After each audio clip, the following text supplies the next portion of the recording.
얘들아 승용보 올려라. What you man now? Hey, TFT 모바일 부동 동작. 또로로로 갤럭시 부동 동작. Hey, TFT 모바일 부동 동작. 또로로로 갤럭시 부동 동작. 또 떨어져 허구와 날라다타. 여기 갤럭시 너의 자식 얼럭키다. 너의 두뇌 그래서 타지 않아. 21세기 네 전략 이제 전략. 능지 차이 나는 널 능지 처참히. 롤 아재 롤린 이돌 롤린 인더들. 자 이제 누나 망가 담아 회전 초밥. 뒤집개로 뒤집어라 let it set. TFT 모바일 부동 동작. 또로로로 갤럭시 부동 동작. TFT 모바일 부동 동작. 또로로로 갤럭시 부동 동작. 라이어가 멋이 부동 동작. TFT 모바일 부동 동작. 온유월 서리 가득 찰로 동작. 또로로로 갤럭시 부동 동작. 하다 현타 부동 동작. TFT 갤럭시 부동 동작. 유체 뉴 시너지 전설 등장. 멋이 팬츠 우주 부동 동작. 리그 오브 레전드 전략 게임 TFT 모바일 부동 동작. Clappy clap.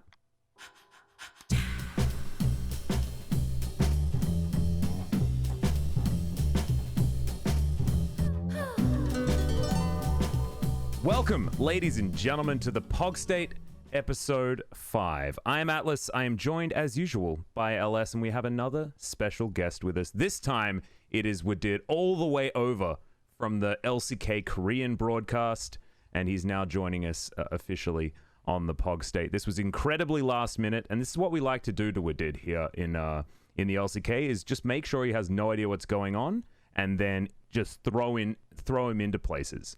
That's our strategy. So welcome, Wadid. I hope you have a great time.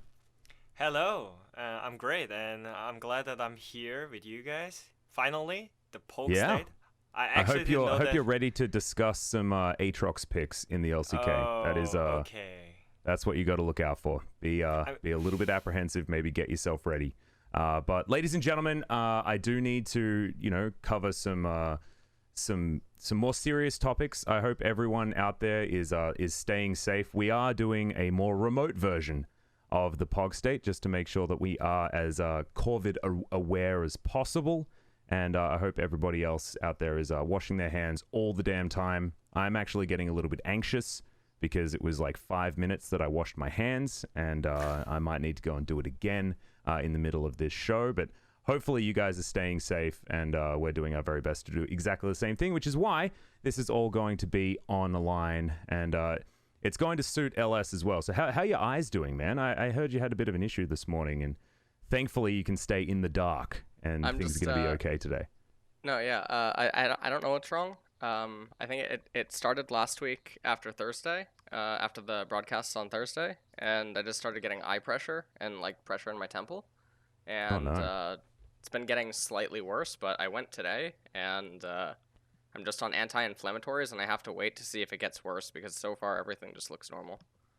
Damn. Well, we'll do our best to make sure that this isn't going to be it's going to be as little eye strain as possible in today's episode. I don't know how it could possibly be more straining on your eyes, but we're going to do what we can to accommodate you as best we can, because we need you here. We need the LS opinion for this particular show. And remember, guys, this is, of course, coming at you from all sorts of different angles. You can go over to Apple Podcasts. If you are watching it from there, thank you so much. I really appreciate that you guys gave us a 5-star review, because we need to get to new and noteworthy, and I'm happy just to be a shill, because I don't even really know what new and noteworthy means, and I'm really excited to potentially find out one day. So Apple Podcasts is a place you can find it. I believe Spotify also. We can't, because Spotify is really difficult in Korea, but you guys probably can from elsewhere around the world, and of course here on YouTube as well if you are watching the video version. And I need to jump straight into our regular disclaimer. Today's show does not reflect any of the opinions of Riot Korea or anything like that. This is all us, all from our minds.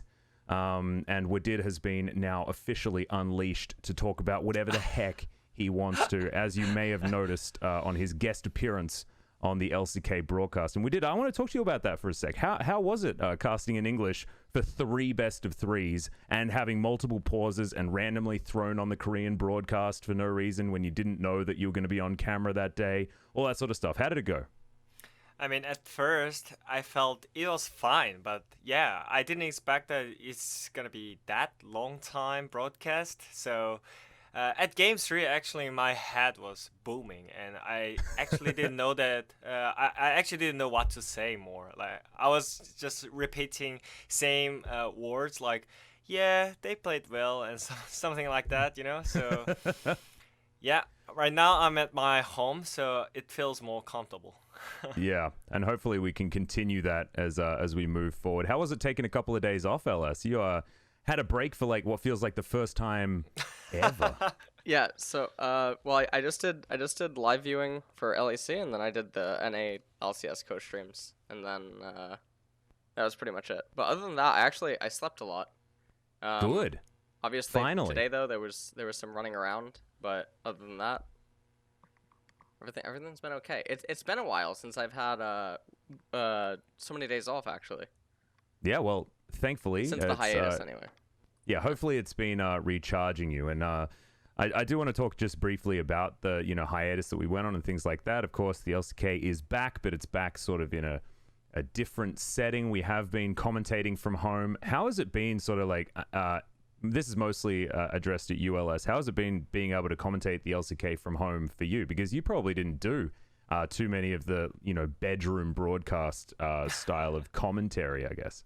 So I think I was a lot more prepared for it because I've been doing streaming since 2011, and I had done LCS co-streams for so many weeks now, and LEC live viewing, and I used to do them in the past. I did the Worlds broadcast last year with Nemesis from my bedroom. So I think I was a lot more comfortable, but I think that the real stress relief for me is that during the Corona stuff in February, I was always paranoid to get it because I have asthma. Yeah. People with asthma, obviously, it can get more serious and stuff. So to get to LCK, I have to take several transfers, and it takes me about an hour and a half to 2 hours, depending on if I hit the trains or not. Because I live all the way in Incheon. So it takes me a really long time. And so not having to do the commute there or back saves me 20 hours a week, in theory. Or, well, if I was doing all 5 days. So right now it's saving me like 6 to 7. So it takes a lot of mental strain off me, and it takes a lot of anxiety off me. So. Well, hopefully we can continue that until everything is completely safe here in Korea, and then we can get back to LOL Park and experience all of the fun with the players in the venue as well. Because I know I personally I hated not having the players at the not having the audience at LOL Park with us. Like, it felt so empty, felt so weird.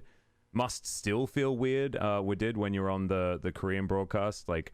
You're now in sort of the analyst desk room, like no longer going into LOL Park basically at all, because the players aren't even there anymore. Yeah. Like, it must be so strange, like LOL Park being so empty, but still having to put on the same show.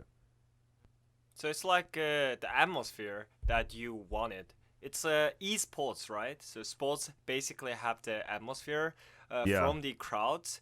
But yeah, as you said, it was pretty weird. But at the same time, I think this is the power of the esports, that we can actually continue our league, because other traditional sports are not even playable because they really need a lot of people in there. But right now, luckily, we can still watch LCK, so I'm fine with it. Yeah. Actually, as we went on hiatus, I think it was, the basketball shut down here in Korea, as well as the baseball, like everything is just stopped. And we realized, hang on, we can just keep the players in their team houses and continue on as normal. And hopefully it hasn't felt too weird for people on the broadcast. I know that we've had a few technical issues on our end as far as like trying to make sure that mics sound okay and getting everything sorted out. But I think it's finally we're sort of figuring our way through now that the first week is over. I think the last few days certainly worked out. So our remote broadcast is alive and kicking, and should be for the foreseeable future. But guys, we had one hell of a week of LCK this week. Like, this is like the most games I've casted in a 3-day period almost ever. Like, ever since I was on the LPL broadcast, like back in 2015, where we had a ludicrous schedule of these best of twos that just lasted forever.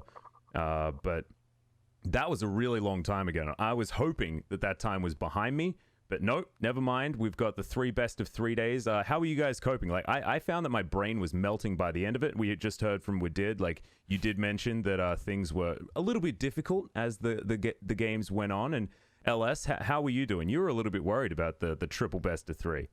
I was really worried mostly because of how I cast and I recognize that I'm very filtered on official broadcast, and so the days feel very long and draining, and I worry about myself. And then this is the first time that I ever think that I've been like hurt casting, and obviously I'm referring to my eye, because my monitor's right here, and I'm actually pretty close to it right now, but when I'm casting, I'm back here, and because I'm blind, one of my eyes is legally blind. And if I don't put in my contact lenses, which I don't want to have them in for 9 hours, because they're hard permaglass, so they really hurt to just wear. I'm sitting back here, and I have a microphone, and I have to squint all the time. And I think that because I'm squinting to try to like see the minimap and like items and stuff, because I just can't see, I think that's what's caused this like injury to the eye and the area. So this is an experience. But it's really hard. It's really, really hard to do it this long. It's very different from streaming because you can't say the same stuff. You can't really have any downtime. You can't pause for extended periods of time. You can't get up and go take a break in the middle of like a sentence. So it's a different beast that I've never been used to. Yeah, and it must feel weird being in like your streaming environment, but having to wear the commentary hat. I imagine it's kind of confusing in the brain. It's like, I'm here in my comfort zone, but wait a second, I've got to like keep reminding myself that actually I'm on a official broadcast. Like, I was struggling with that as well. Like, I'm sitting here like, and I'm gonna break the fourth wall just a little bit. I do not look like this when I'm commentating the LCK. Like, I roll out of bed, my hair's like just an absolute tangled mess. I'm like wearing pajamas. Sometimes I don't have a shirt on. Like, my cat's just roaming around my desk. Like, there's just stuff scattered everywhere. Like, it is just a dump in here. And so I'm like commentating, trying to sound super professional and stuff like that, but I'm actually like in a slum, and it's very hard to like. Maybe next time I need to like do my hair and actually just pretend that I'm actually on a professional broadcast. Maybe that'll help, but I'm hoping that it seemed okay from the outset, because it's not very glamorous on the LCK broadcast for Atlas at home for me. And I think it's helped as far as being relaxed is concerned, but like, I don't know whether it's good for creating the environment that you want necessarily. I don't know. It might help, like we did, being able to keep casting from LoL Park, even though the players aren't there. Does it help to actually just be in LoL Parks to keep the mindset the same or something like that? Or is it no real difference?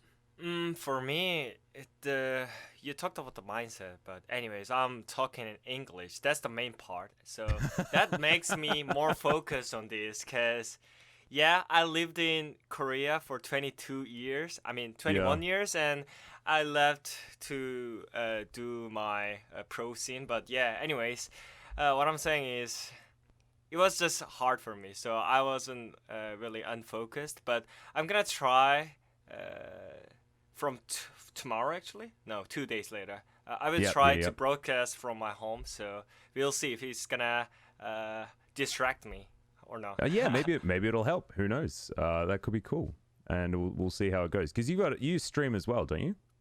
Yeah, not that often, because I'm really lazy. But yes, I do.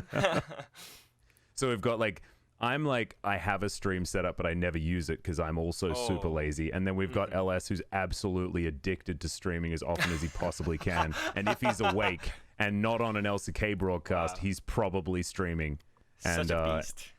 Just insane. Probably deserves a Twitch Prime, I'd assume. I don't know. You can hop over there. Twitch.tv/IMLS. No worries. There's your plug for this particular episode. I think you get a plug in like every second one, so I'm happy to do this. Thanks. Yeah. And guys, as well, speaking of plugs, I'm doing this all completely in the wrong order, but that's okay. The POG State does have a Twitter as well. We are at POG State, at the POG State, sorry.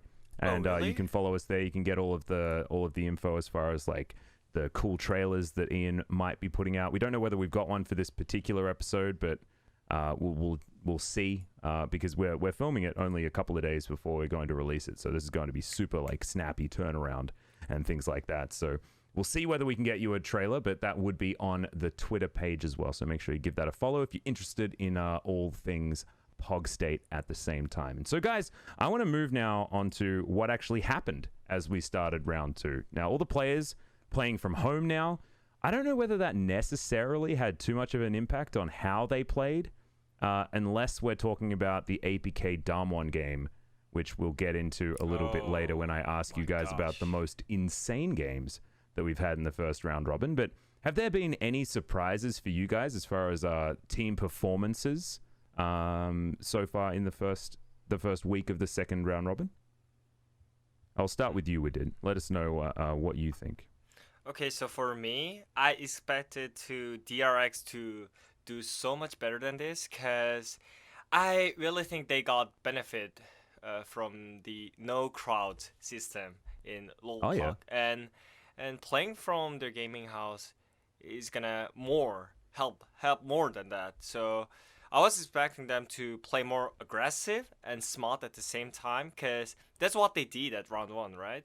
But just they showed the really weird performance at round 2, and it seemed like they were really unfocused at all, and a lot of things were like going on around that team, either the outside of the game. So I'm not sure if this team really wants to play serious LCK anymore, because I mean, I'm also talking about the outside of the game, because they were like all chatting during the pause and like those kind of things. It showed at the pro view. So I'm really worried about them because they are really losing so many games. But I mean, they won the last game, but it was not that. I don't think beating Griffin is anything you can really get too excited about, though, at this point in time. That's all. Anyways, I was expecting the RX to do better than this. Yeah, the Hanwha Life match was really hard to watch. And even the T1, it was a 2-0, right? But it really did feel like Dragon X mental boomed halfway through game 1 after having a decent start. And that's not what you want to see. How about you, LS? Are you sharing that sentiment?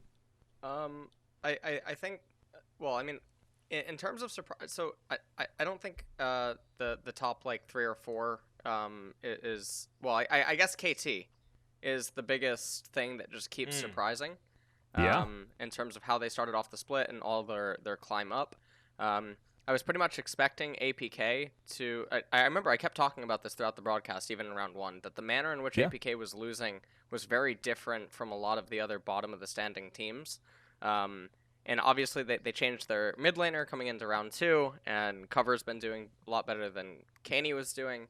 I think everything's sort of lining up as expected, except for KT. In terms of like teams getting influenced by maybe not playing on stage, I'm always, I guess, curious, because I think that when you play in a tournament, generally teams that are naturally aggressive or reckless, this is just my experience from all the coaching in EU and NA and even KR, and talking to players and stuff.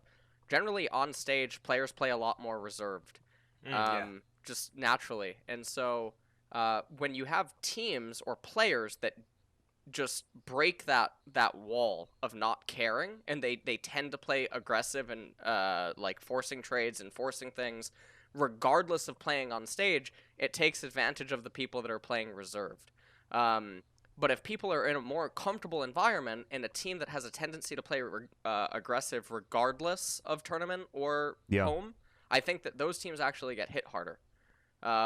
Just because the team that's maybe just in a more comfortable environment is more mentally ready to resist it.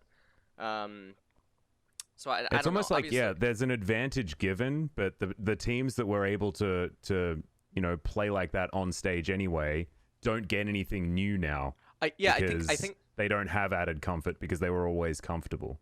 Yes. I think the more aggressive teams get hit harder by this. Well, we did see that sort of with, Damwon having basically a gigantic collapse during this first week of round 2, losing to Gen G, being able to beat APK, but not in a clean way. Like, this is a Damwon that does look like they are struggling, even though Ghost coming in felt to me like it was going to be a big upgrade, right? Like, I know Ghost isn't necessarily the greatest player on Earth. However, Damwon had huge issues with their bottom lane before that, and Ghost and Beryl looked actually pretty good as far as the bottom lane was concerned against APK. It was the rest of the map that was just completely ridiculous. Made absolutely no sense. Like, Noguri suiciding throughout the entire game in game 1. Like, I don't know what that was about. That was some really weird stuff. So maybe this is one of the teams that was always able to, like, because Damwon was hyper aggressive, especially from their solo lanes. Maybe this is one of the teams that's now like they're almost too comfortable and they're doing even more ridiculous stuff, like Noguri dying over and over again.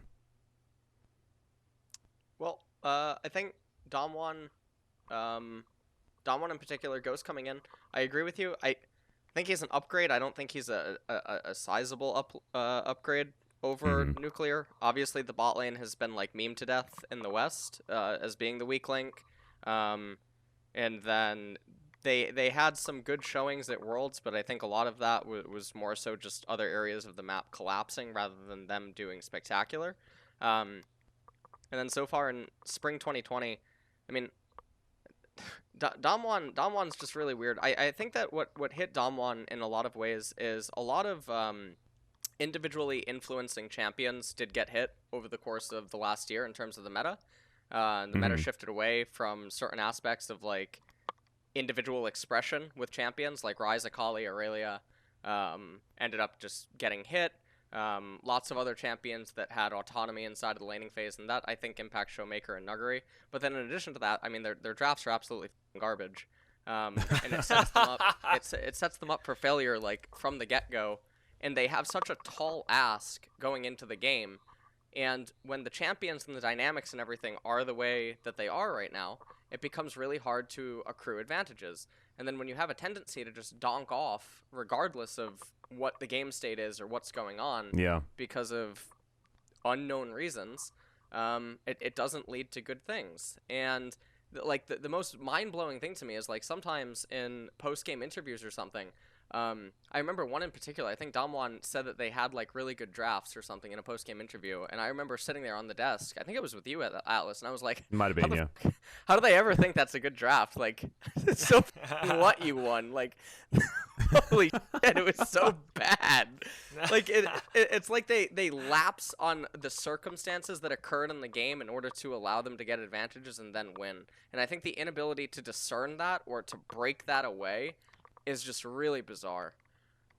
Yeah, I think it's confusing. It is like I want to talk about sort of like what the Korean community's take is on Damwon and how they were playing, because I think LS brought up a good point. Like the bottom lane, I think you were talking about it actually during our cast of their APK match. You were talking about the fact that, during Worlds, the bottom lane was doing okay. I personally think it's because when Kai'Sa and Xayah are meta, it's pretty easy to look past AD carry positioning when you can instantly reposition and then go untargetable and reposition with both of those champions, right? Like, it sort of allows you to hide your bottom lane a little bit. That's sort of how my opinion was with how they were able to sort of disguise their weaknesses. But in the Korean community, were they also saying that Nuclear is the weak link of Damwon? Yes, they do, but also I think they're more focused on the other players more right now, because Damwon is obviously playing bad, right? And the reason why they were asking why Damwon Gaming is playing bad, and right now people are starting to thinking about the reason from the players actually, mainly the solo laners, because we saw the interview before when Kim came out from the Damwon Gaming. He really said the players has so much ego issues, so it was really hard to control by himself. So now people are starting to think about, maybe these solo laners are just way too aggressive on their opinions about the champions and the play style. Because I mainly feel like when I watch Damwon Gaming's game, I felt they have no game plan, like they did before. Because at least they had the game plan when they were playing good. Like they were just mainly focusing on top side, and they were just fully supporting top side, just giving away on the bot side, because they knew that their top side can carry, right? But maybe the meta shifts or whatever, but I really don't care about the meta, because I really think the game is still similar, the state of the rotation wise. So I think the problem right now is all the laners are just hungry to get the spotlight, so have we have a saying for this, which is too many chefs in the kitchen. Yeah, and I think that was a problem that old T1 had actually, when they had so many like loud voices. You know, I think that's why. Yeah, Huni was a great example, but then even Mata coming in for like the super dream team. But then you've got so many of these really loud voices when you've got like Clid wanting to tell Faker what to do, and then Mata wanting to tell everyone what to do. It must have been difficult for that team to manage, right? Yeah, and then you bring Effort back, he's a little bit more subdued. Like that might be what's happening in Damwon as well. Yeah, I mean, that's why I was actually not thinking that main problem was on Nuclear, because I think he did his job for that team, you know? His job was just like, how do I explain? Just soak it. Don't die. Know? Yeah, don't die and soak the pressure and just stay under the turret, you know? So my main problem with the new Damwon, with the Ghost, is can they actually manage to have a carry on the bot side with just giving up top side, you know? And I don't think you can ever give up topside when it's Noggery, because he'll just keep dying because he'll keep pushing. Yeah, no, I see your point. That is really dangerous. So, Damwon, they've got some issues. I want to go on to the good side of the story, because you mentioned it just briefly there, LS. KT, 7 in a row, boys. Oof. 7 in a row. 5-match losing streak into 7-match winning streak. They've got some tough games coming up. However, things have looked brilliant in the last couple of days, and they were even able to take down Afrika. They secured the 4th place, and oh my goodness, it's been great watching this KT. And now, when we move towards the T1 match, the Telecom War, we might be excited again. It might be something worth watching. Yeah. Because like at the beginning of the split, it was garbage. No one wanted to watch that game. But now it might be a real match. Legacy. Hell yeah. Although completely different players as far as that legacy is concerned. I guess, you know, Kuro versus Faker is fun, but that was like a Rox Tigers versus SKT matchup. That's not a KT matchup versus SKT. So I don't know. I think that maybe it's going to be a fun one, and there might even be a chance the KT wins. I think KT's doing really, really good. I think that out of a lot of the LCK teams, they're one of the teams that feels most like it conducts itself like a team, and then it feels like it has very balanced power throughout. And they're finding a lot of success in areas where other teams are just failing. So KT is definitely the most surprising thing of spring 2020, and with only a couple of matches left, because I don't even want to call it weeks anymore, because we're just sort of like compounding everything together. I think that they're set up to really just safely slot into playoffs, and that'll actually be exciting, because I think that they're looking really good, and obviously they're showing against Genji and T1 and Dragon X are going to be the most I guess testing for them remaining inside the of the most split. important, so right? Yeah. that'll be interesting. Also, a winning streak really helps with like team morale. It probably helps with like internal practice and maybe just like feeling good. And with every other team losing, going through turbulence and other stuff, that can affect team dynamics internally. And when the games are so compact, like you have 5 days in a row, 3 best of 3s, teams are playing a lot more and we're locked on the same patch, emotions can run high during these time periods. And so loss streaks and win streaks, I think, matter a lot more. And I'm speaking from experience from like freelancing inside of teams or just like coaching inside of teams. Things can get really bad and toxic internally, or the opposite can be true, where everyone wants to help each other and everyone's happy and whatnot. So I think for KT, everything's really good. For middle of the pack and bottom standing, I actually think like the opposite would be true. I would imagine things are probably getting very like polluted. I imagine, as far as like living in the Griffin house would be concerned, like that. That would be really, really rough. Well, I don't know if it's any different, Atlas, because I think that Griffin's not talking in game, and they probably don't talk outside of game either. You know. So like, you're right, actually. I think that's probably, it might not be very different. Oh actually, from my experience, when you're having losing streak that many of the games, then you're actually starting to hate players outside of the game either. You really don't want to talk. So actually, EU system kind of helped it because they have separate room and they have private time. But in Korea, normally you don't, because you share rooms. Yeah. So they might actually sink even harder than this. Yeah. Well, we've been seeing a lot of George, and that's not what we want to be seeing here on Griffin's side. I had to make sure that Wadid was up with the lingo that we have on the LCK. There are a few things that we couldn't go over. I think Agatha and Bertha was going to be difficult to explain on the fly. Wadid LS named both of the Gromps on the map, and so the blue side Gromp is called Agatha, and the red side Gromp is called Bertha. And that was going to be confusing if I'm like, oh yeah, so he just took Agatha, and then we're just like, what? Who's grandma? What? Where are they taking them? What's going on? So there's a few things that certainly do change, and I didn't want to make it even harder. It's like speaking in a second language, and then you need the third language of like LCK weird lingo of stupid words that we use for some reason on the broadcast. Oh yeah, then I might actually just rage quit the broadcast. Yeah, just, like, and thank goodness we don't share a room. Otherwise, you would have been really upset. Yeah, I will. Thank God. All right, so we've spoken about KT, we've spoken about Damwon a little bit as well. Gen G, are they completely unbeatable, guys? Is this like a team that's going to coast towards winning? They've already guaranteed that they're not going to be in the relegation matches. Them and T1 are safe in confirmed at least top 8.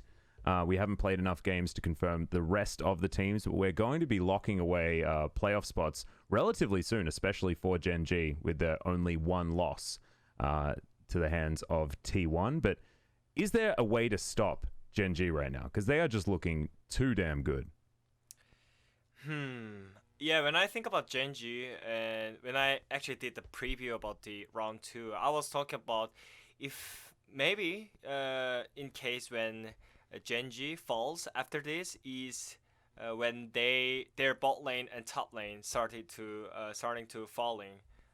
But right now, I feel like Rascal is already playing so damn good for the team. And also, maybe not for Rula, but I felt Life is playing so much better than round 1.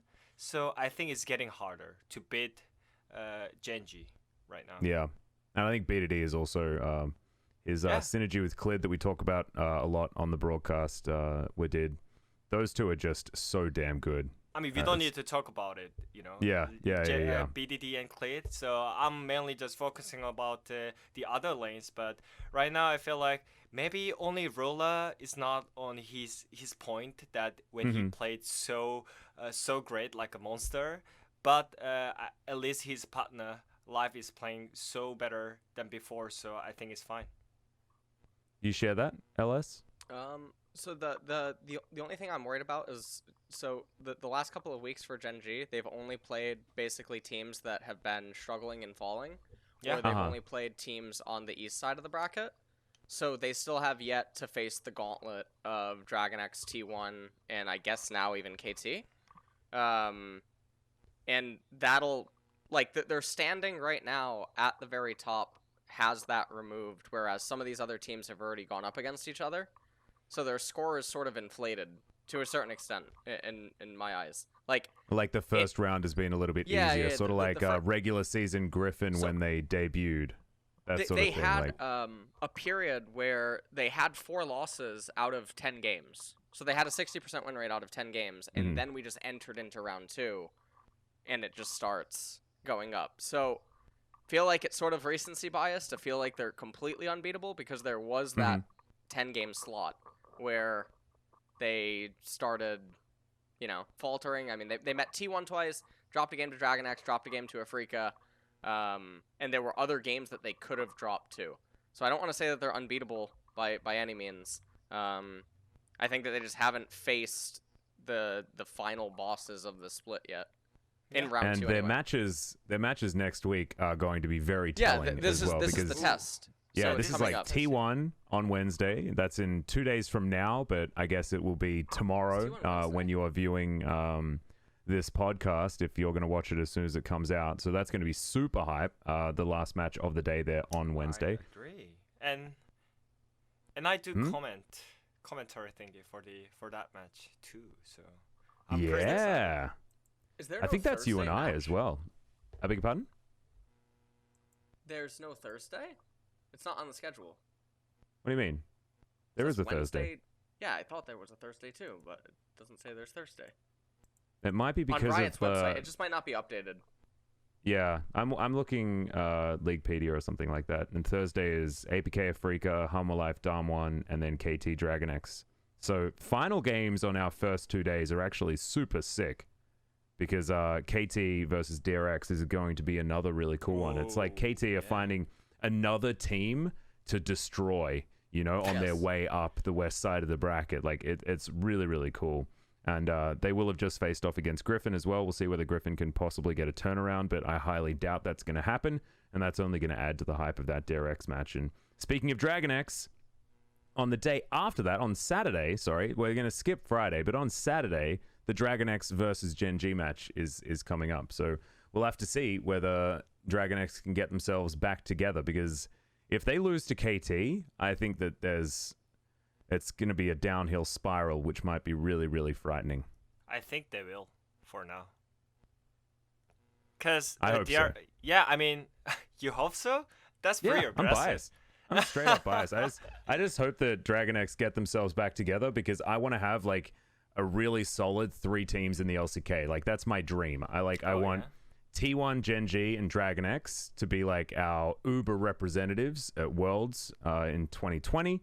That's what I want. And so I just really need them to start performing, because so far you've got T1 and Gen G. They're ticking the boxes. Everything's great. Nice work, boys. DragonX, they've got all the players, and now they need to make them play good and not tilt. And then we're also good. But to be honest, like if KT keep playing as well as they are, then I'm okay with sending them to Worlds as well. So that's absolutely fine. Maybe we can just try and send 4 somehow. How can we do that? Can we ask? We could send a letter to Riot Central and just say, can we have an extra team? We don't have any updates, right, on what MSI is going to be like. No, we don't know really what's going on. Is it based on summer standings? That would be the most interesting. I think it might still be based on spring, but you're right, because it's going to be taking place like in the middle of summer, right? And that just makes no sense, because so much can change. Yeah, and it feels a little bit like, you remember Rift Rivals, right? Like you send like the 4 teams, but when you're sending them, you're like, why is MVP here, for example, like from 2 years ago?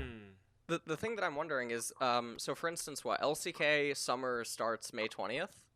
Mm-hmm. Right, I believe, and I don't know about other regions, but I think other regions are starting in May too for summer split, and MSI is supposed to be in July. So I'm wondering if it's the top, the leader at the end of round 1 for all the splits or something. I'm not sure. But then Yeah, I don't know. it's gonna be really, really harsh and rough schedule for the top team. No, then they need to instantly going into the summer split, and after that they just need to go to MSI, and after that they need to be ready for Worlds right now. You know, so it's like it's pretty rough for the top team. No. What does Yeah, it's MSI actually insane. give besides prize? Is there seeding on the line? I mean, I'm not MSI will. sure. I mean, the spring season doesn't, I think, mean as much when it comes to points as it used to. I think Korea. summer is weighted a little bit more heavily when it comes to Worlds promotion. But MSI, I think, is more about the region because you get like extra stuff, like extra seeding if you win MSI, right? Isn't there a thing about that?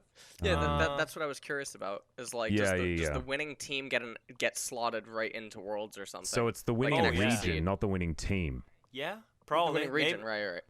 yeah, maybe your third seed team doesn't need to play play-ins. Play-ins, Or yeah, something like that. that would make sense. Yeah. I'm actually just going to have a look for 1 second, see whether I can confirm it because yeah, it's actually really interesting. I think that there was an interview with Faker when he was talking about the fact that he had to travel so much when T1 was winning so much, and he found it really difficult to like go straight from winning spring to MSI to coming back and having to perform, and then also having to do Rift Rivals and then continuing the summer split. Like, it's just so much to do, and I think that he was showing frustration in the fact that like these other teams that weren't there and didn't have to do that had all of this extra time to A, relax, but B, train with their teammates in a comfortable environment and not be forced to fly all around the world and things like that. And with everything being so condensed now, like around summer, like it's going to be even more crazy during MSI. I completely agree, and then I'm not sure if he's gonna help the top team to train them.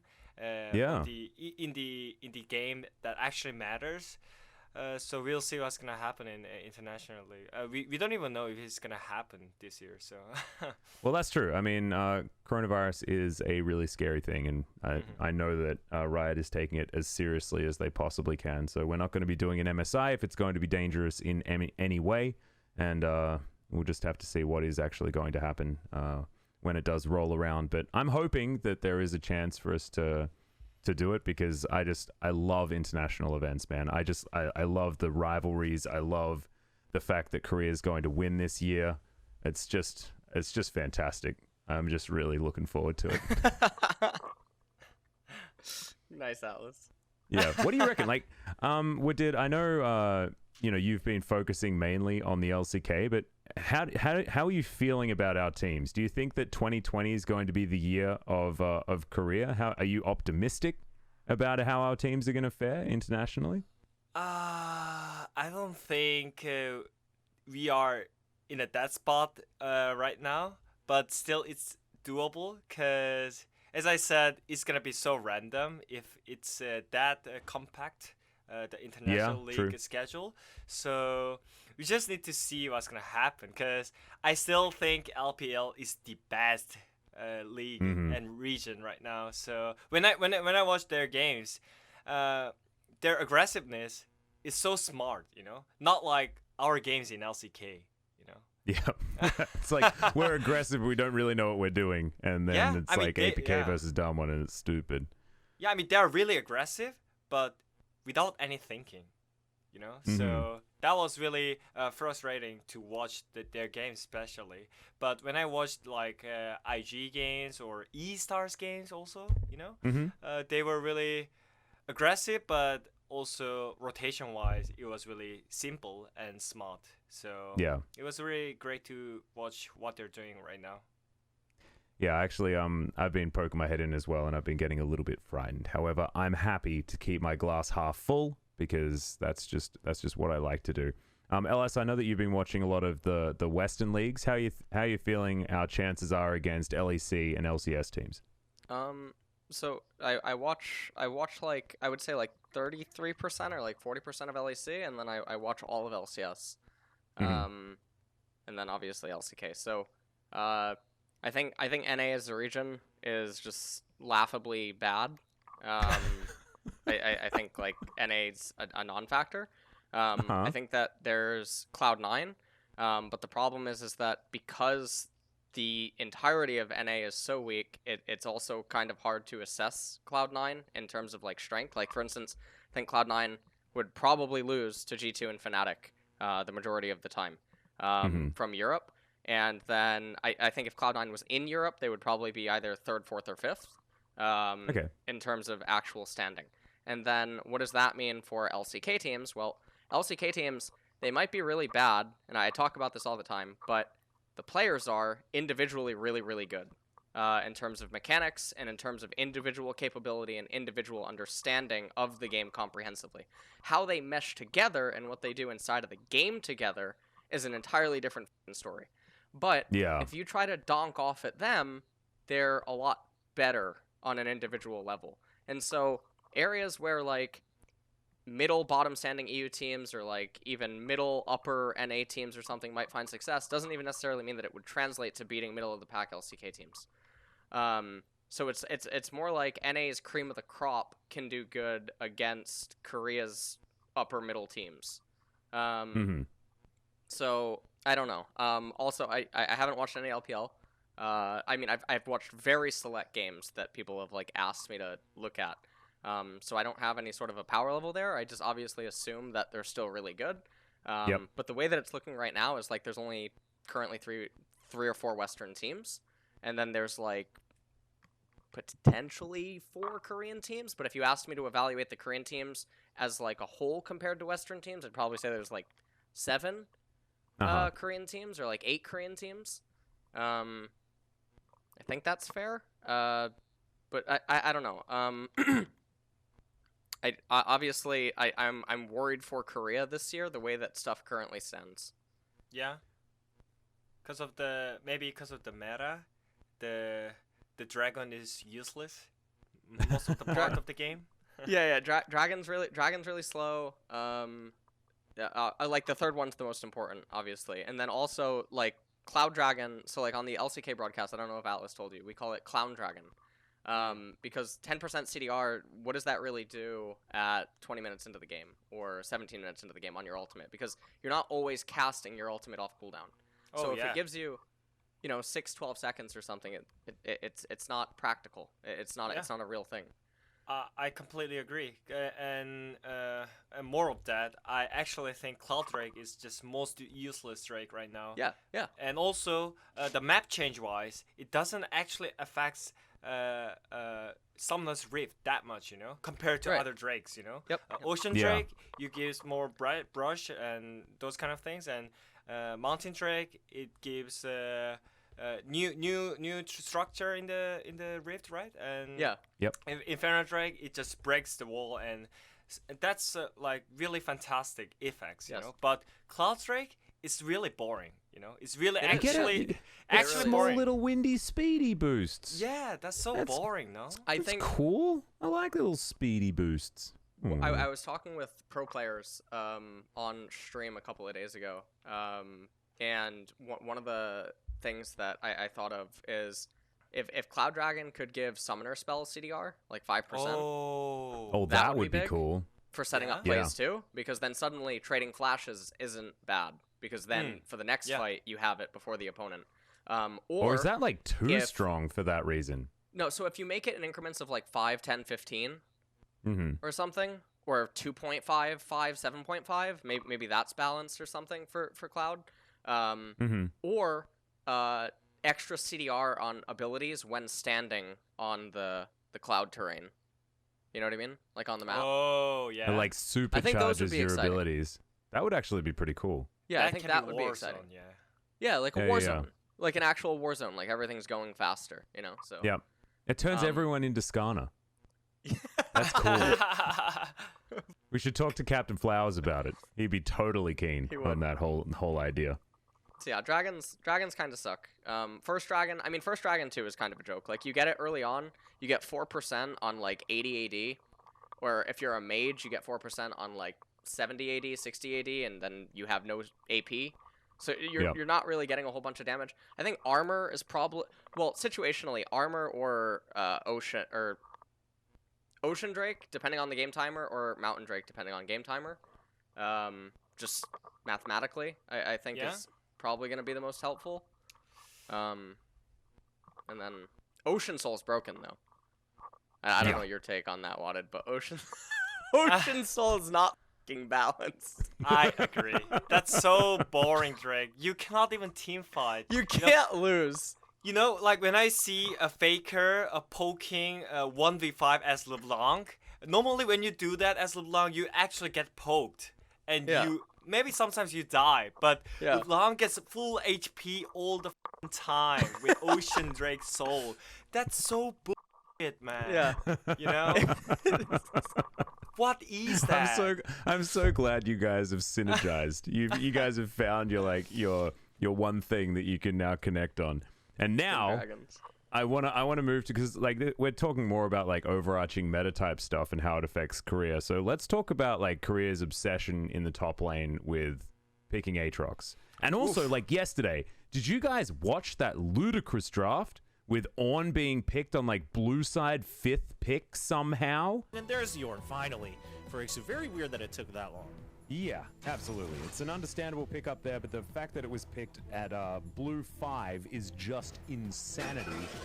As there's a bit of a crash in the background there. Just ignore that one, guys. It's okay. My kitchen is exploding, but that's because obviously whoever's behind me is upset that the Aatrox into Ornn matchup is once again happening. And in fact, my girlfriend, she just shut the door. She's like, I do not want to see this Aatrox versus Ornn garbage. And then the surprise like counter pick at the end was, Aatrox. At like the last pick on red side. Like what is happening? Why are our teams doing this? Well, Aatrox. About the Aatrox. So many people asked about this pick. I'm not sure what do you guys think, but in my opinion, when you think about the picks, and when I think about the Aatrox, it's more like it's just fine pick against any other picks on the top side. You can actually just play against all the champions that is gonna come on the top side. Maybe not that great counter pick, but still, you know, it's decent pick. And also so a safe blind pick type. Yeah, type exactly. Thing. And also, when you think about the mid-late game, I think Aatrox flanking and the team fight-wise is still a fact, really impactful compared to any other top lane champions, like, let's say, aggressive champions like Irelia or Jax. Those champions are way more easy to play against as a team. But I think Aatrox is one of the champions you have to take care as together.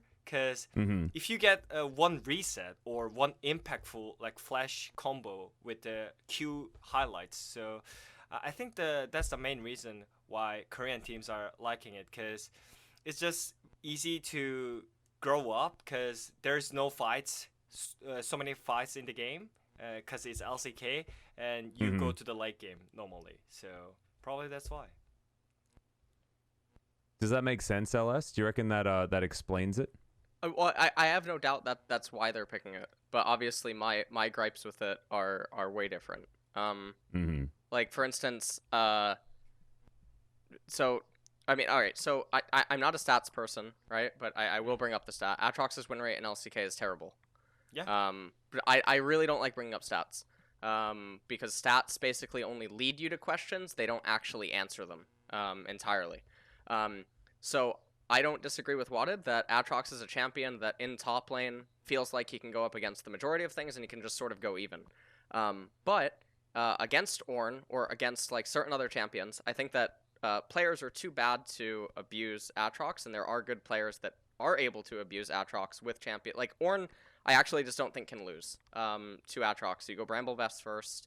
I know this is going to sound very rudimentary and simplistic, but there's too many examples of it happening in other regions or like other top players piloting the matchup or just it happening consistently.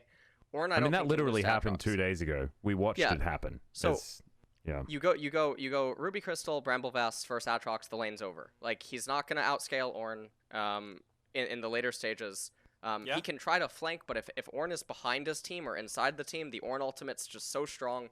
Ornn's going to give 10,000 gold worth of stats to the team. Obviously, 10,000 gold is not something in itself. You can still give 10,000 gold of stats worth to your team and then still lose. I think there was an LCS game yesterday where that happened, where even with ornaments, the team would still get outscaled, which sometimes that just happens because your team comp is so bad. So Ornn's really interesting. Other champions that beat Aatrox inside of lane aren't really popping up. Like, we're not seeing Gangplank. And when we do see Gangplank, we see Gangplank's not really playing Gangplank. It's sort of like, maybe this would make sense to Wadid or something. It's sort of like a good Syndra and a bad Syndra. A good Syndra, you can't walk up to her. You can't walk up. She will hit you. The QE is not a skill shot. It's like a point and click, and you're always going to get stunned. Bad Syndras, really insane wave clear, and has a Victor E on a 2-second cooldown, basically, on her Q. You can't do anything because she can always just shove the wave. She can dodge you in laning phase. She can keep perma-shoving. She can press R even if she sucks, and she can just deal insane damage. So the worst players can pick Syndra, get through laning phase against players a lot better than themselves, and then be covered by this champion's like base stats being really high. But there's a gross difference between that Syndra and maybe like Faker or Rookie or like real Syndra players that will kill you, that will punish you, that will make you recall early, and just make you really afraid. And even in, not just in mid lane, but also AD carry role, like players that can really play Syndra. So some of the champions that beat Aatrox require that kind of finesse, like Aurelia or Gangplank is actually really good. Aatrox can't play the game against Gangplank if Gangplank's playing right. So Aatrox is this stale champion in top lane. Has existed now for so long. I think that Korea has an affinity for him because he's existed so long, so he's very familiar. But we're seeing more and more champions either go even against him, and then their worth in the 5v5 ends up being more valuable. Whether it's a Zillion providing ultimates or an Alawi that basically just says you can't engage, or they don't care about his healing, or they don't care about his damage because there's lots of team comps that outmuscle him. Ornn took a while for Korea to pick up. Which was really surprising. Another champion that Korea took a while to pick up, and then they did pick it up, but not all the time, was Soraka. True. And Aatrox can't do anything against Soraka. He can't win laning phase against her. She can actually beat him in CS. It's one of those lane dynamics. And then in late-stage teamfights, he tries to QE, and then she silences him, and then he's dead. Or he doesn't deal enough damage because the way that he itemizes is like Bruiser. So because he doesn't deal enough, Soraka just heals through everything, and then her Rs, and Korea never picked Soraka. Korea never picked Janna. What does Aatrox do against Janna? I mean, we saw Korea have a ban against Janna. it. We banned Janna once. Yeah, we banned Janna once, but like that happened. Korea as a region is now. So I've been in esports for almost 15 years since StarCraft 1 pro gaming. And I tried to come out to Korea for StarCraft 1. I was a pro in StarCraft 2, and then Hearthstone, and then I joined League in Season 4. Korea has always historically been really slow to adapt to metas, really slow to adjust strategy, really slow to innovate, really slow to embrace change. Close-minded. Yeah, very, very close-minded. And then even my experience, because I coached BBQ in spring, Challenger Series, and then there was that whole mess. That ended up happening, where I left. And obviously, like, all of the BBQ, well, most of the BBQ players still live with me. Some of them went to other teams, but most of them are still here. And I remember that initially there was a very big difference in perspective on how they viewed the meta, how they viewed champions, how they viewed things, and how they thought about games. And then it changed a lot, and I remember the BBQ management actually got into arguments with me because they said that that the players felt very Western in terms of always asking why, always asking questions, always demanding answers and reasons, whereas Korea, the hierarchy exists where you do something, you follow it. If someone is above you, you just sort of keep going with the flow, and I think that that leads to an unhealthy stalemate in metas, unhealthy stalemate inside of just like how teams practices and what they do.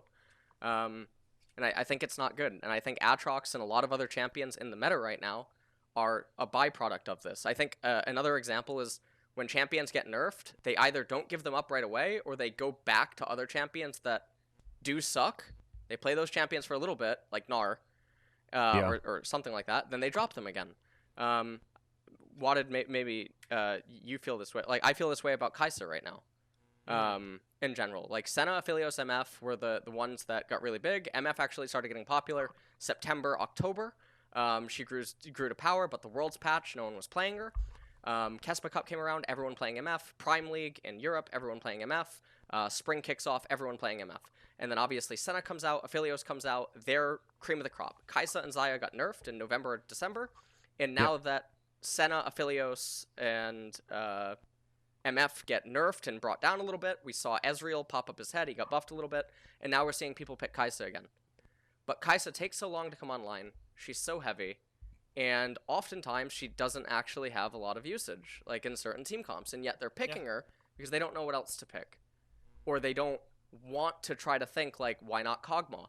I think it was you and Atlas, right? Or casting the Kog'Maw game? Yeah. Yeah, we got a Kog'Maw Lulu. That game was disgusting. Like Kog'Maw just does so much, even though the team was behind in like gold and behind in items. Like Kog'Maw is sick. Twitch is actually sick in some spots. Jinx is really sick in some spots. So many 80 carries are actually really good, Korea. They're really, really good. And the spots that you can find for them do exist, but there's a problem with I'm using conjecture and speculation here. There's a problem within coaching that leads to it not existing. So I'm gonna hand it off to you. I've been talking for so much. I feel bad. This is my take. I have so much to say on this. I'm very frustrated. I feel really bad about Korea. I've lived here for 10 years. I tried to come here for StarCraft 1 to join a Kespa team. So it makes me really sad to see Korea losing. Because I know that the players are so good. I think the main part of what he said is Korea is afraid to come out of the come out from the comfort zone, because Aatrox is the comfort zone for them. So 100%. that's why they just want to keep the peaks like they were just used to play before, like Kai'Sa. So if they want to try new things and win with the different strategy and those kind of things, then they just need to come out from the comfort zone. That's all, That's and actually, I think like some of that was actually demonstrated, like Humble Life winning that match with the like Cuvée playing a really good Silas game. Like that's not what we expect from Cuvée, and I think that what that demonstrated was that when you can throw a curveball, when you can do something different, most of the time it's going to be better than worse. And I don't know how Korea can find out that actually they need to do weird stuff. Like I don't know, Ixu's like Zillion Top. His Zillion Top was amazing to watch. It was so good. I agree. But like I don't know, it's not inspiring enough, I guess. Like that composition was actually genius. I loved watching that game. I mean, in general, all the Korean teams and players, they are just afraid to do something, because maybe, I mean, as I said on the broadcast, maybe they're just too afraid to face and try to challenge against the communities and the fans that what they're trying. But I mean, Irov, he played so many games of Hex Flash Set, right? Oh my god, and his level 1 flashes. Oh, so good. I mean, the like alpha. that, we need more of that. The alpha male style, LCK, When I watched I mean, it reminds me when Healy Song played bad for the Fnatic. I mean, he always tried something, the new things, So that brings up the new atmosphere for the team, and he's playing good now, So I think, I mean, I want to just give respect to Irov that he's keeps trying new things and he's not afraid, we could see it. He's just flashing it all the time. I mean, 2 games in a row, so good. Yeah, I mean, it failed, so he must get blamed by that. But still, he tried something against a top team, So I think it's great. So we just need to come out from the comfort zone again, which is Aatrox or Kaisa. You know? Yeah, I think a good demonstration of it failing was when Deft picked Xayah in their last match, in their loss against, I think it was against T1. Like, it just looked like he's going all the way back to like the end of last year to a pick that's not that great. I mean, Teddy showed us that Xayah is still good, but I don't know whether she was going to be better than like half the other picks in the AD carry role in that game. And actually, it was just Teddy and Effort being extremely good that game. But still, like, Def Xayah pick felt really off theme in that moment. And I could sort of feel that it was like, oh, I just want to play this pick that's like going to be safe and I'm not going to make a fool of myself. And I hate thinking that our players are feeling that much pressure about like negative press or something like that. Like that makes me really sad. I mean, also, what was that Caitlyn Braum on the bot lane? I mean, oh my god, the Braum pick, man. The Caitlyn was fine. The Braum, yeah. Like I was LS, like, you actually like you were there in my mind. I could feel you. I could like feel how angry you would be. I was furious. I was so furious. You just pick you pick. Let me actually open up the YouTube video because I want to talk. Hold on, Dragon X versus. Also, that game, like, it was such a stalemate. The enemy has LeBlanc, right? They have LeBlanc. The game goes to like 35 minutes. Caitlyn has so many items. You have ornaments coming in too. Like, T1's team composition shouldn't have been able to win in a straight up team fight, but they ended up getting to Ocean Soul, and they get it, and it's like, so this is the stuff that also worries me about Korea. I've said this on like lots of talk shows. I've like argued with like Korean pro like in chat or like messages and stuff. Is T1 might walk away from that game thinking their draft's okay, and it's like, no, you guys actually just played so much better than Dragon X. And then if you ask T1 to step into Dragon X's shoes at a 30-minute freeze frame, you're like, okay, you're now Dragon X's comp and Dragon X is your comp at 30 minutes. Do you not feel more favored as Dragon X here? Yeah. And I'm pretty sure I could get all the players to agree. Like, yes, I would prefer to be Dragon X's comp in this spot. And then you go through the game at each individual breakpoints. Is there anything T1 could do to set up side lanes or do anything meaningful on the map? Because vision itself doesn't matter. Like, saying that vision matters, it has to mean something. What does the vision actually grant? Does vision in right side river matter when it's 4 minutes until Ocean Dragon or something? No, it doesn't. So can Dragon X keep playing ping pong in all the side lanes and denying T1 the ability to fight? And if the answer is yes, they're starving them. They're creating an embargo. Which is obviously like a different warfare tactic. And it's really perplexing to me that concepts like this are very understood in like Korea's premier esport, which was StarCraft. And yet in League of Legends, it just falls on deaf ears, where I am 99.9% sure if I like go into a call with Faker, I go into a call with Teddy or something like that, they would wholeheartedly agree that Dragon X's comp is like just so much better than theirs at 15 minutes plus forward. But I don't know if they actually think that, because I think it was Teddy's post-game interview, he said that they had a better draft. And I'm like, I don't think I can find... I think if I ask 90 out of 100 pro players, they would agree. Dragon X just have a better draft, they have better phases of the game. And that worries me, because that makes me think of like what Nuggery said one time when they won. They're like, yeah, we got really good picks. And I'm like, no, you didn't. No, you didn't. You had a really tall ask where you have to outplay the opponent. You have to individually be so much better. And all they have to do is not die. That's their only prerequisite, is they have to not die, and then come mid-game, they have like a 75-25 edge over you. And it's so much easier to conduct yourself from 75-25. And we saw this actually at Worlds. T1 lost to G2.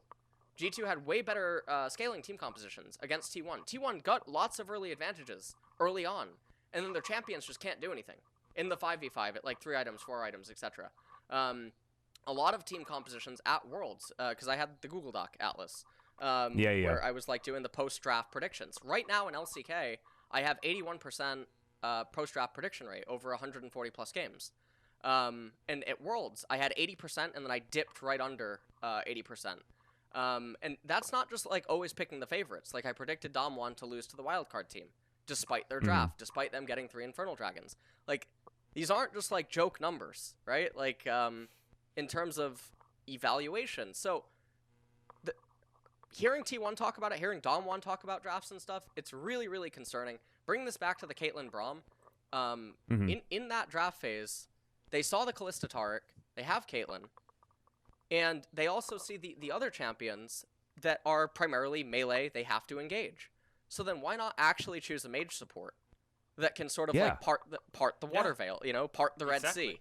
So like there's mage supports that are completely underutilized, or they're really hard to use. Like either like Vel'Koz or like Zyra or Karma even in that spot would have been way better than Braum. Or shout out to Wadid or the Bard. The Bard could have been good in that situation as well. In a lot of spots. So mage supports aren't being picked at all. And it blows my mind. Because if the enemy has Aatrox, Trundle, Taric, and Kalista, and then a LeBlanc, what do they do if you have Zyra that has Leandri's Torment and Zhonya's Hourglass or Leandri's Rylai's? They can never engage. They will never be able to engage ever. And I think that, obviously, I talk to a lot of Western pros. It's very known. Like, I talk to Fnatic all the time, you know, other pros and whatnot from LCS too. And a lot of the arguments stem from mage supports are harder to play. Yeah. That's not an argument. I mean that's just the truth, you know, that the mage supports are harder to play, but that shouldn't mean that you just cannot pick that champion in a good position, you know. If you have really good situation that you can actually play mage support, even if it's not the mainstream, like main meta, you have to pick it, you know. Yes. I mean, I can understand that the reason why mage supports are not picking the experience change and the team comp wise. Yes, I agree. You are 5 levels behind all the time against enemy laners, so you're useless as a mage support. But well, you are playing against the comp that you can actually shine as a mage support. Then you have to pick it, you know. So, and also like this is Carrier not picking it, and the guy has like already played Karma, for example. Exactly. He's like got a 20 KDA on the damn champion. Like, just play it again and win. Like, I guess my question is like, so drafting isn't a super easy thing. I know I made a tweet about this. Like, if you look at like trading card games, for instance, like I always reference Hearthstone and Magic the Gathering. There's formats that exist in those games that are called limited. So in Hearthstone, there's Arena, and then in Magic the Gathering, there's Sealed and there's Draft. And obviously, there's lots of content that exists for them on the internet. You can watch lots of YouTube videos, there's lots of articles, there's like pro players that coach. Not everyone can go and just watch a couple of YouTube videos and read some content, etc., and then magically understand card selection, picking it, how to make a deck, and all that other good stuff, right, in limited. Drafting, players have a lot of involvement in the draft, contrary to popular belief, right, in terms of, like, coaches or whatnot. And so when that's the case, sometimes the players think about very specific matchups in isolation. Like, they think my champion is really good against 1 or 2 champions on the enemy team. They don't think about how their champion is cohesively with their 4 teammates and the enemy's 5. And, like, what happens at different breakpoints in the game. And I think that a lot of that leads to very emotional picks or defaulting to things that feel comfortable. But, like, what Wadid is saying in regards to if a mage support is good, or even if the mage support is behind, that doesn't necessarily mean anything. Like, a Zyra with Leandri's Torment and the mage support item, she still kills someone that has no resistances. Even if she's down 3 levels or 4 levels. If she hits her full combo, or if she snares them, she's still going to deal 50% of your life, or 60% of your life, or something like that. Bard still hits like a truck, even when he's under-leveled. Vel'Koz deals true damage, right? Vel'Koz deals insane amounts of damage. Soraka, as a support or something, maybe against like Tom or Braum, she doesn't carry by dealing damage, she carries by invalidating it. So she's the invert kind of a hyper carry. She's like a She's an Ocean Drake. She's an Ocean Drake. She's a walking Ocean Drake. So, I don't know, man. Like, the Braum, I think, is a really good example of, like, what the hell's going on. Or in LCK. In LCK. Or like, sometimes when Sandbox, like, picks Aatrox into a team composition that has lots of disengage and lots of, like, turtling, and it's like Aatrox can never find an opening. There's no way for him to team fight. And we see it then 5 games in a row get counted in exactly the same way. Like, oh, that was so hard to watch, that Sandbox game. Oh my god. Yeah, but no, you're exactly right. Here's exactly the other cool thing. Kalista was buffed 3 times in a row, right? And her most recent buff came in January. We didn't start seeing Kalista until March. Yeah, Why- I don't think why it did it wasn't take so until long? like the Shy was killing everyone with it in top lane and stuff like that, right? In solo queue, and I remember tweeting out about it. Well, I tweeted out about a lot of champions in December. I listed Callista, and the tweet's still up. People can find it. And a lot of people scoffed at some of the champions. Now here we are in March, almost April, and a lot of the champions have entered the meta. And obviously some champions have been nerfed, but these champions entering the meta has nothing to do with those champions being nerfed. It's just because they did exist, they were good. Like Alice, I talked about Soraka before it debuted, even in solo queue. But like, holy why 3 months for Callista to start showing up? That doesn't make any sense. Why suddenly a Varus resurgence out of nowhere? It doesn't take that long, especially because Wadid mentioned this on the cast. Korean teams have a lot of academy teams, right? They have like the trainees. It doesn't take long to do in-houses and just try to find something that feels right or feels good. Yeah. You know, like you can just simulate so many different matchups in mid lane, top lane, jungle, bot lane, whatever. Find something that feels right and then use it in actual scrims. That's just how it starts. Because right now, the way that it is apparently Faker can play Nico once and then other people just hop on the bandwagon. Like, you shouldn't need a trendsetter to go out and experiment yourself or think critically for yourself.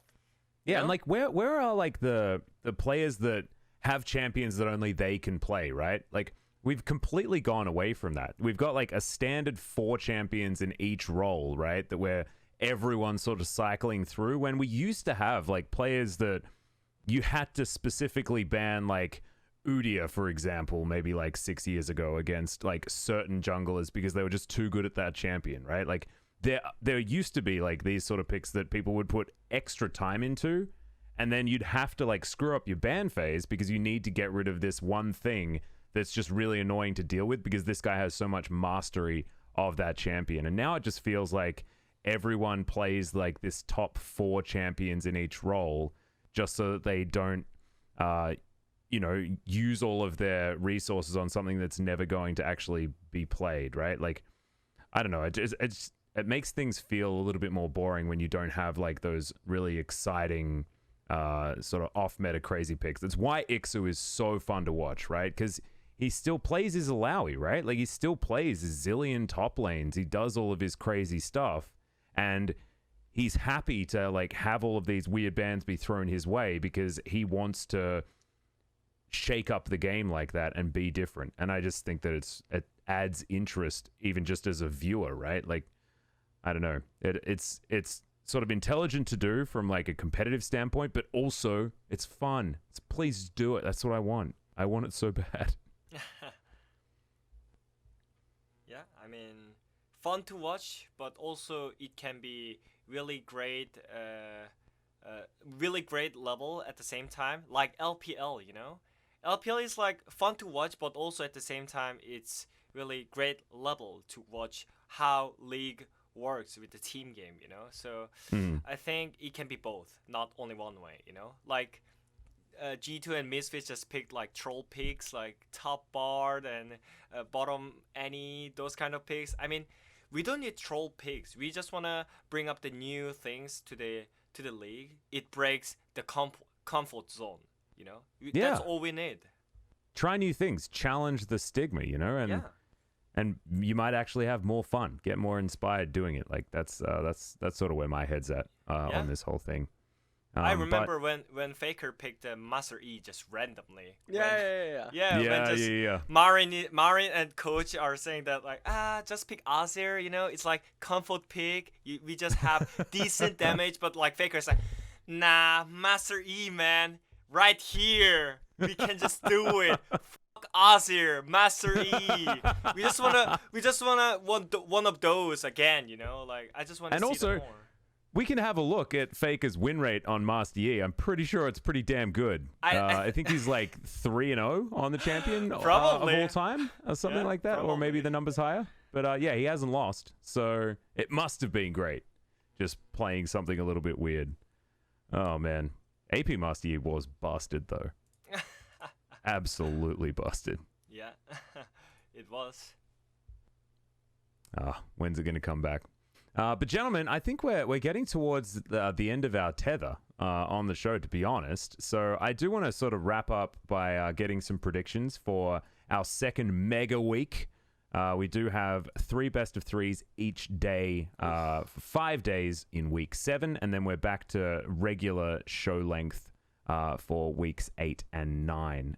In fact, week 9 is only a couple of days long. So week 8 is going to be regular, and week 9 is going to be only 2 days. Whereas week 7, we got like another crazy one. So I need you guys to tell me your surprise team that's going to make a turnaround or like maybe have a better performance than we expect. I want you to list me that. And I also want you to tell me your favorite matchup for this particular week, the game to watch.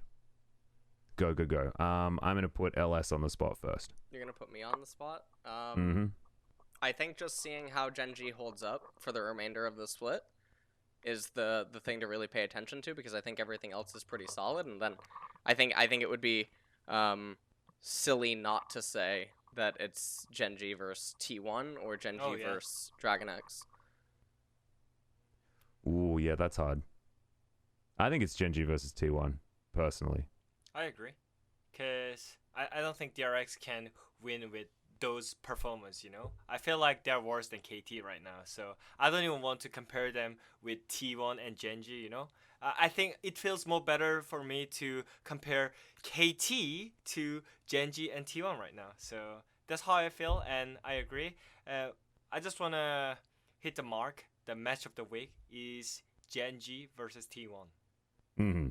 100%. That match is going to be super good. Yes. Like, it's interesting, right? Like, I think that if DRX beat Gen.G on Saturday, then maybe that's the match of the week, right? Like, if that's like their turnaround, like that could be a super hype match, right? But that's just not what it's looking like right now. And honestly, Gen.G versus T1 feels like the spring final. That's what it feels like. Yeah, I mean, I'm not sure, because I mean, DRX had 2 weeks to fix their problems, their consistency and their vision control, and their too much relying on their mid laner, especially when it comes to jungle. But it's still same. If Chobi plays good, they win, and if he doesn't, then they lose. You know. Oh, By the way, I'm 100% backing you up on the POG comment. I'm just throwing that out there, okay? I think anyone who watches the games knows. Like, jungle is so interesting. If you have insane laners, it doesn't matter. It doesn't. We had this discussion, like, and I posed that question to Wadid purely because I knew that's what you wanted to ask him, LS. And for those of you listening at home, I'm just going to give you a little bit of context. When Wadid like straight up called out Pyoshik and just said that he was just completely overrated. And in the Korean community, Pyoshik found out and he was very upset about it. Right. So that was the bit of drama there that we were discussing, and Ellis agrees, as it turns out. So I'm gonna give an analogy, all right? So this isn't. I'm not saying this is exactly Dragon X, but if you have like Challenger top, D1 jungle, Challenger mid, Challenger AD, Challenger support, versus all like Grandmasters, right? The master like D1 jungler might not. I mean, he might just do fine, right? Because he can arrive to favorable lane states. His laners are better on their own. Even if they die, they might still come back. Or they're just always winning, so he has like a million things that he can just do freely. Like, there's no pressure to do anything. But if you invert it, if you have like a challenger jungler with, you know, master top, master mid, master AD, master support versus all grandmasters, the challenger jungler might just fucking lose. Like, there's nothing he can do. Like, it's like, even if he gets them an advantage, they're still gonna get solo killed 3 minutes later. Like, what do you do at that point? So jungle is always like a really interesting role that I think people have a hard time assessing, and it feels like junglers in all regions, whenever their team is winning, they always get just rated really highly, and it's like that's not how that works. That is jungle is really interesting. So I know Wadid got a lot of flack for that comment, but I don't think that we would ever find any like pro player that would disagree with it. You know, that like sits and watches all the games. Yeah. Yeah, and I don't think what Wadid was saying was that Pyosik was bad. No, it's just that he's not as good as everyone thinks he is, right? And I think that that's fair to say. I don't think you should ever get bad press for that, because like everyone was saying like he's like this prodigy from solo queue and stuff like that, and that, you know, hasn't exactly proved to be correct at all. I mean, I can say this, you know, he doesn't deserve the spot for the DRX right now, because they were on the rank 2, and I didn't feel like he deserved that spot, you know, because I mean, if he plays good, then DRX can play way more better than that, you know, because they have so many good tools to win the game, you know. That means the game difficulty is so easy, you know. You have Chovy on mid, and you have Daft on the bot side. Maybe it's a questionable on the top side with Doran, but still, you know, your damage dealers, it's most important in the game. League of Legends is always depending on what damage dealers you have, and you have Chovy and Daft. How can be that game hard can you lose? to play, you know? That's my question. And when they're playing bad, sometimes they can play bad because they're humans, right? Then jungler can bring up some good moves and good play to bring them back on their spot, you know? But it's not happening because he was always relying on their laners. That's the problem for the DRX. Yeah. Well, hopefully Pyosik can grow up a little bit as well, because honestly, like, this guy's super young, and I mean, I think it's almost young. Yeah, it's almost unfair because, like, I'm sure he didn't ask for all of this, like, positive press at the beginning of of his career. He probably wanted people to not know who he is and let him just prove himself slowly, right? And improve. Like, Cuz is a great example of a jungler that came into the league and did some good things, but was mostly forgettable throughout most of his career. And then all of a sudden, he's golden roading. He's got, like, an amazing team around him. He's able to perform well, but it's in a context that's very different to Pyosik, because no one really had expectations outside of Cuz being a good solo queue jungler. Right. But Pyosik's come in and, like, everyone's, like, been hyping him up, and that's probably added pressure that Pyosik can't deal with, because he's not, like, not experienced enough yet to actually effectively do so. But also, like, he never asked for it. He didn't want this. Like, guys, like, come on, let me prove myself first, instead of, like, getting all of this attention. So I think it's a little bit sad, to be honest. Yeah, it's like, I imagine, like, he probably feels like the rest of like all of the fans, it's like he's letting them down, when for some like this expectation came out of nowhere, and, like, he never asked for the expectation. He never said, like, I'm the best jungler in the LCK or something like that, and now he looks silly. It's like people have decided that he thinks that, and now he looks silly, which isn't fair. I mean, but still, I think it's good for him, because getting attention as a pro player is always great. I mean, let's say he was in Griffin or something, then no one is gonna care about him, and no one is gonna talk about him. But because he is in DRX and his team is on the second rank 3 right now, that's why he's getting attention and more branding and stuff for him, which is so great as a pro player. Because let's say, I mean, it's similar for me. When I was in G2, I got so many attentions. Even if some people are saying that their weak point is their bot lane, Wadid and Yarnan, but still I got some attention. So that's why it motivates me to improve myself and prove myself on the stage. You know, if let's say I was in the bottom team, let's say I was in rank 10 team, then no one is gonna care and no one is gonna no one knows about him, and maybe Riot Korea is not calling me to do these broadcast thingy, you know, like let's do English broadcast and like LCK analyst desk, you know. So everything is just good for him. Everything is set up. All he needs to do is just prove himself that he's good, you know.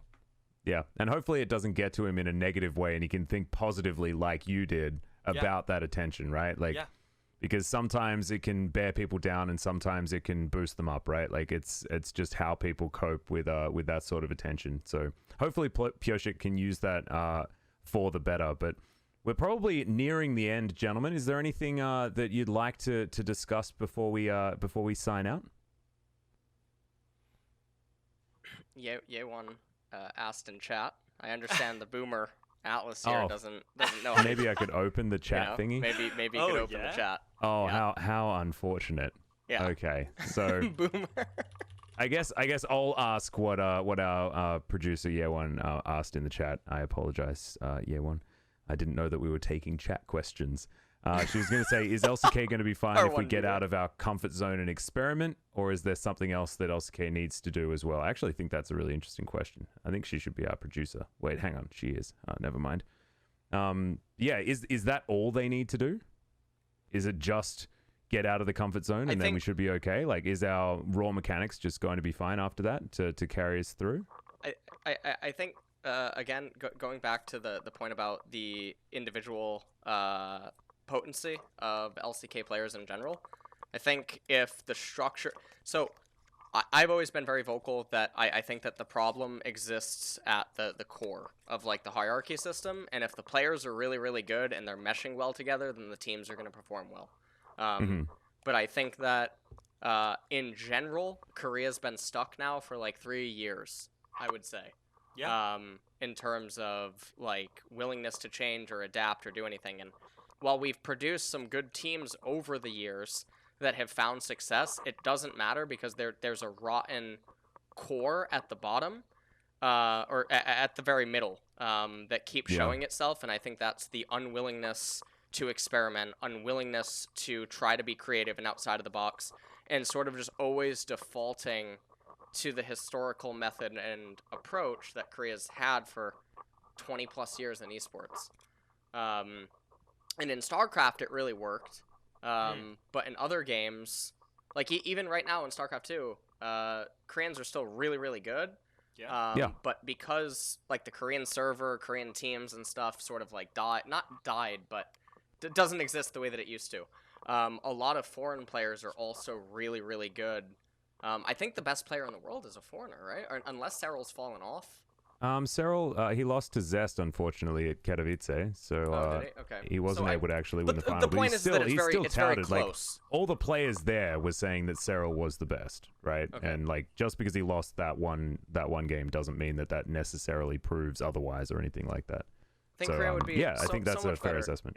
if they knew how to actually assess and evaluate wins and losses, because sometimes you can win and have played really bad. Yeah. And I think if they understood how to draft, because I think out of watching all the regions, I haven't watched LPL. I think Korea is the worst at drafting, as well. That's not what you want to see. That's not what you want to see. Yeah, I mean, I even said that, like, even elementary school student can predict LCK draft right now, you know? So Yeah. that's not good, you know? That's not good. It should be unpredictable and random in a good way, because, yeah, I mean, as I said, it's not good to, like... Leagues... Go, sorry. Yeah, I mean, I'm fine. You can just... Oh, no, League's balance state right now, even though, like, sometimes I give flack for, like, the lack of changes in a patch or something, it's in a really good spot where the amount of viable champions is actually really high. It's really, really high. But we just don't see it as such. Because Korea has, like, a champion pool of, like, 50 champions or something. But I think there's no reason for it not to be, like, 90 or higher out of, like, the 148 that we have in the game. And, like, there have been, like, 96 unique champions picked or banned so far in the LCK, but it feels like the one-offs aren't nearly enough. Yeah, right. Know? Most of them just keep cycling, right? Yeah. Like, there's a lot of one-offs and there's a lot of, like, two-time... Like, that's not good. Yeah. And, like, the one brand that we have will mean that no one's ever going to play a caster support ever again, like, because it didn't win, like, Lux being in the same position, right? Like, there's a few of these picks, like, even Calista Top didn't win when we debuted the pick, so maybe we just never see it again. I mean, right? Like, open-minding doesn't mean that you just need to straight in the game, you know? Right. When you're trying new things, you actually you start from the change a little bit, not changing all the things that you were doing before. Let's say you're doing Kalista, then you just need to pick normal things that you were doing before and just trying new thing only on the top side, you know? This makes me want to bring up something. I know it's a little bit off topic, but I want to bring it up with Wadid here. Summit's disappearance from LCK is the weirdest thing, because also Summit's tendency, like in terms of his playstyle, right? Yeah. He might have not had a lot of innovative picks, but the sheer regret, like, I don't know your stance on this, but I remember talking about many times throughout the cast, I think Summit was the best top laner in LCK, considering his teammates were really weak comparatively to him. Oh, yeah?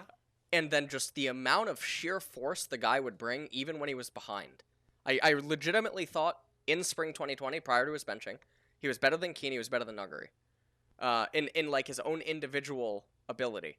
And I have no idea where he's gone, or like why he's gone, but obviously he had his tendencies to go super over aggro, donk off a couple of times, and it would be really, really bad if him doing that resulted in a trainee coming up, because everyone's just afraid to try to do this stuff. Oh, yeah, that might be true. And I really think, I don't think he's playing bad. I think he's just mentality-wise, it's just boomed, you know?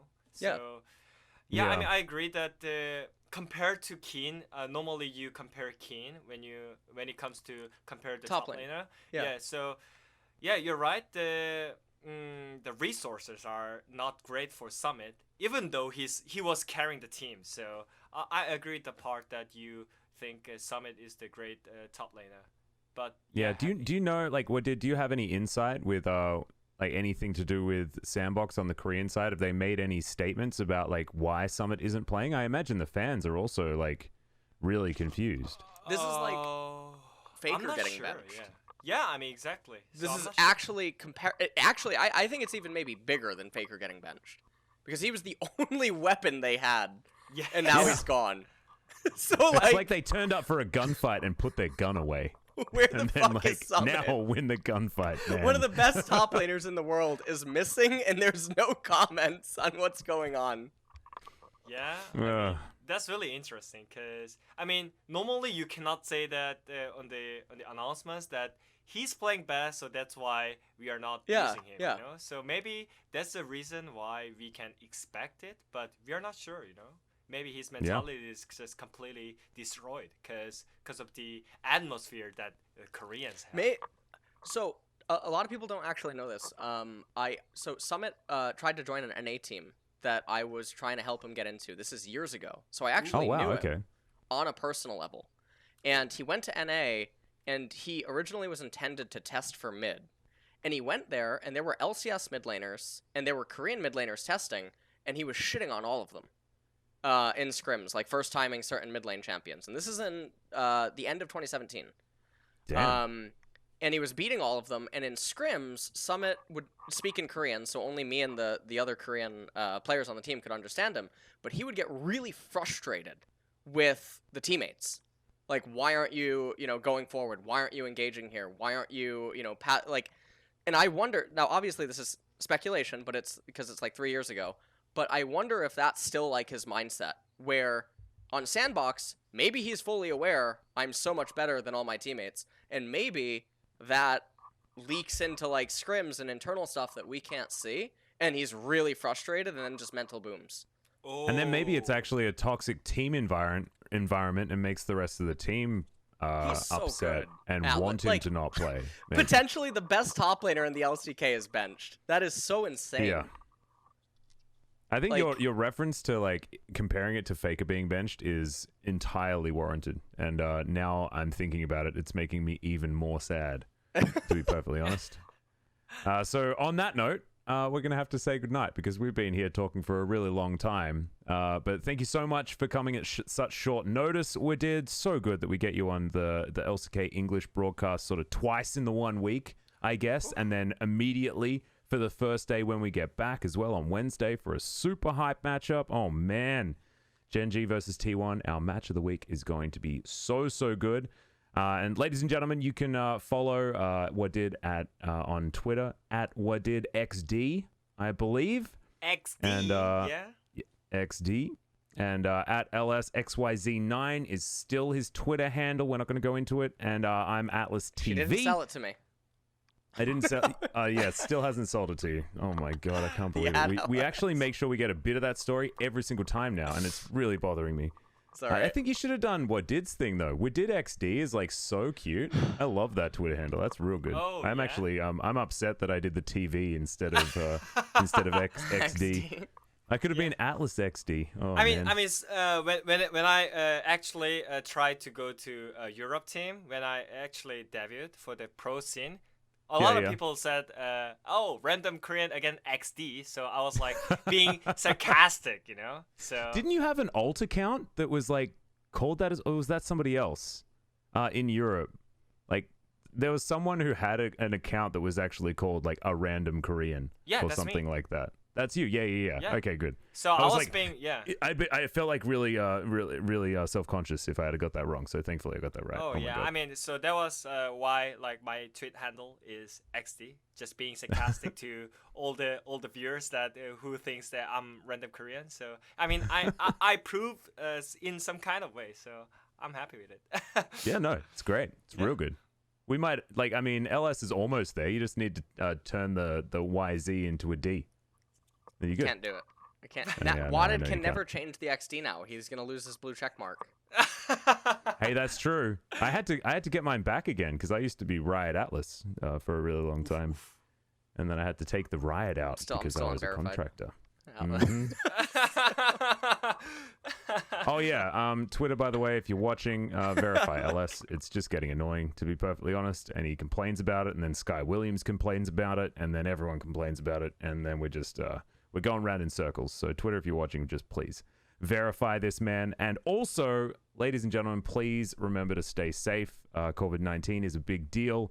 We're doing the very best we can to keep the LCK up and running in the safest way possible, and I hope that you guys are watching along with us and also staying safe as well. So it's been about an hour and a half for us, so we're going to go wash our hands because, you know, like we've been touching a mouse, stuff like that. You know, I'm going to sanitize this mouse again and all this sort of stuff. I'm going to make sure that we stay as safe as possible. You guys do the same. And thank you so much for watching or for listening. Thank you very much, LS and Wadid, for joining us on the POG State for episode 5.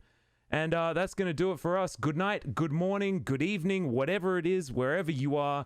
And we'll see you in the next episode. Thanks a lot.